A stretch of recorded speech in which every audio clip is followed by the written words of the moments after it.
Aos amados irmãos, a graça e a paz do Eterno e de nosso Senhor Jesus Cristo esteja presente na sua vida, esteja presente também na vida de sua família.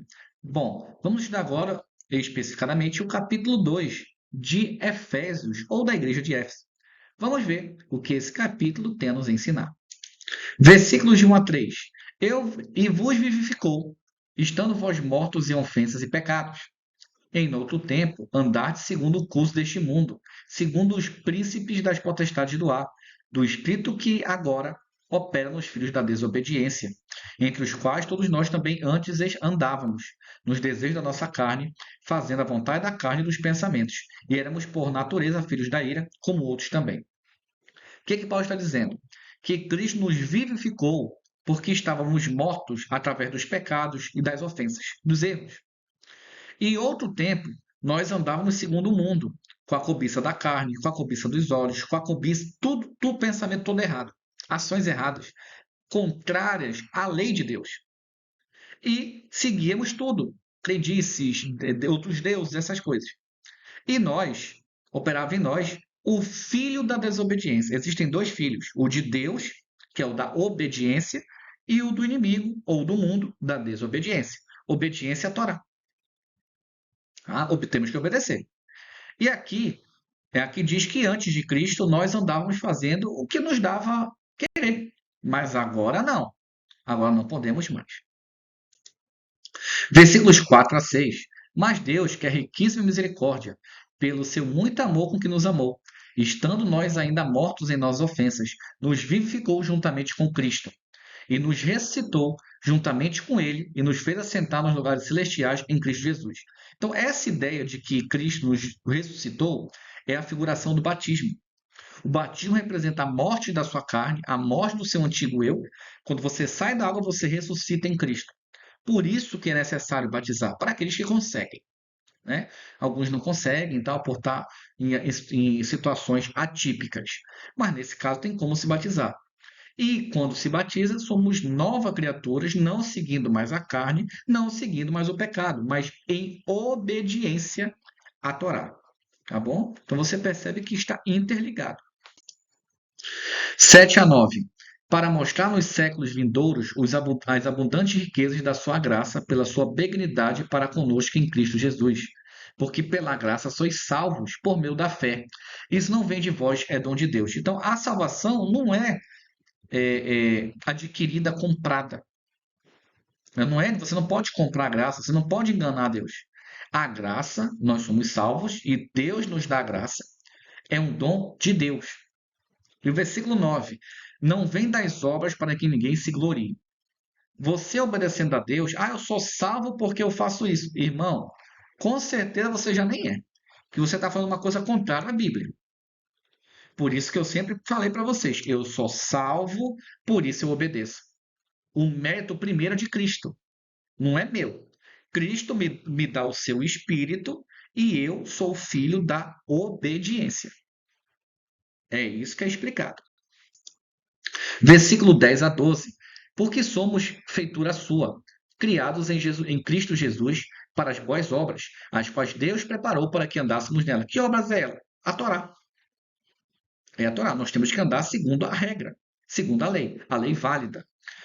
11. Portanto, lembrai-vos de que vós, no outro tempo, eres gentios na carne, e chamados incircuncisão, pelos que são na carne, se chamam circuncisão, feita pelas mãos dos homens, que naquele tempo estáveis em Cristo, sem Cristo, separados da comunidade de Israel, e estranhos às alianças da promessa, não tendo esperança e sem Deus do mundo. O que significa isso? Que nós, que antes de tudo, nós temos que lembrar que nós éramos gentios na carne, ou seja, não fazemos parte do povo de Deus. O povo de Deus era só judeu, aquele que tinha circuncisão. Aí, através de Cristo, fomos colocados para dentro do povo de Deus. Então, somos Israel. Nós não somos o povo judeu no sentido de nascença, mas somos judeu espiritual. É isso que as pessoas não entendem. Isso aqui é só para judeu. Eu sou judeu espiritual, vou guardar, eu vou obedecer, que é válido. Tá? Isso é importante. Por isso que as promessas chegou até nós. Mas não é só a promessa, não. Não é só o venha a nós, não. Né? Existe o outro lado também. Versículo 13 a 15. Mas agora em Cristo Jesus, vós que antes estáveis longe, já pelo sangue de Cristo chegou perto. Mais uma vez, é o sangue de Cristo, o sacrifício de Cristo que faz a diferença. Porque ele é a nossa paz, o qual de ambos os povos fez um. Ou seja, o gentil com o povo de Deus fez um só, juntou. E derrubando a paz de separação que estava no meio. Perfeito. Agora vamos ler o versículo 15 para entender o que está escrito, para você não pensar besteira ou escutar falsa pregação por aí. Na sua carne desfez a inimizade, isto é, a lei dos mandamentos que consistiam em ordenanças, para criar em si mesmo dos dois um novo homem, fazendo a paz. Vamos entender. No Antigo Testamento, você só fazia a purificação de pecados através do sacrifício de animais. Quem não fazia o sacrifício, o seu pecado não era purificado. Era assim que funcionava. Por isso, a lei dos mandamentos e ordenança. Hebreus 8, Hebreus 9, Hebreus 10. Temos que entender isso aqui. Paulo não está falando de toda a lei, não. Aí o que aconteceu? Na morte de Cristo, na sua carne, ele acabou com essa história, ele acabou com essa parte da lei, ele aboliu essa parte da lei de purificação de pecados, que só quem fazia esse rito era o povo judeu ou aqueles que se agregavam ao povo e o resto não estava muito bem. Aí, através de Cristo, acabou esse sacrifício de animais para purificação de pecado e, através de Cristo, temos agora os dois unidos, tanto o gentil quanto o judeu conectados, acabando essa inimizade, acabando a barreira que existia e assim um só povo de Deus. É isso que está dizendo. Aí a pessoa lê a palavra lei, a lei foi abolida. Cuidado, irmão. Não é toda a lei que foi abolida. Versículo 16 a 18. E pela cruz reconciliar ambos com Deus em um corpo, matando com elas a inimizade. Acabou a inimizade que tinha no passado. Acabou, não tem mais. Reconciliou com Deus através da cruz todos. Não é só um povo, são todos os povos, todas as nações. 17. Ele evangelizou a paz, a vós que estavam longe e aos que estavam perto. Então Jesus veio, ele pregou para todo mundo. O de fora, o de dentro, o de longe, o de perto, ele pregou para todo mundo. Porque por ele, ambos temos acesso ao Pai em um mesmo Espírito. Vamos entender isso aqui. Através de Cristo, todos nós temos acesso ao Pai em um mesmo Espírito. O que é tão mesmo Espírito? Guiado pelo mesmo ser. Temos que entender isso. Guiados pelo mesmo ser. Se é o mesmo Espírito de Cristo que me guia, é o mesmo que lhe guia. Então nós encaixamos. Podemos ter opiniões divergentes sobre alguns pontos que não são pontos de salvação. Bom, você pode pensar uma coisa sobre determinado povo, pensar uma coisa sobre genealogia. Por exemplo, eu acho interessante estudar genealogia. Tem gente que não acha. Isso não é mérito de salvação. Perfeito. Mas a doutrina que nos leva à comunhão tem que ser igual. Tá bom? É nesse sentido. Somos um só corpo em Cristo. Versículo 19, 22, para encerrarmos o segundo capítulo de Efésios. Assim que já não sois estrangeiros, nem forasteiros, mas concidadãos dos santos e da família de Deus. Somos Israel espiritual.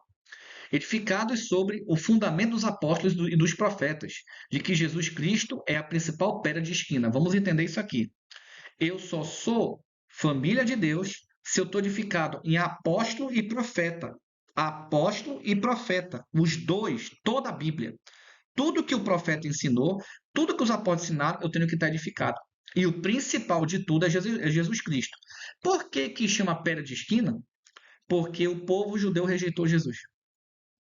Por isso que ele coloca esse termo, a pedra de esquina, pedra de tropeço, que o próprio povo de Deus rejeitou Jesus. Não foram todos, né? Mas para você entender. 21.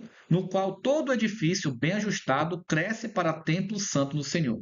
O que é edifício bem ajustado? Edifício que está tudo que os apóstolos pregaram e os profetas.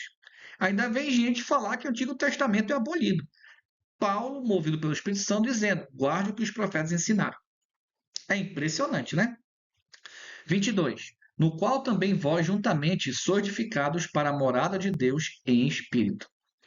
Irmãos, que possamos ter compreendido que a edificação, ou seja, viver a Bíblia, botar em prática, faz parte dos salvos, para que possamos dar testemunho de Cristo e estar linkado com Deus através de Cristo. Meus irmãos, que Deus abençoe. Um ósculo santo a todos. Até nosso próximo encontro.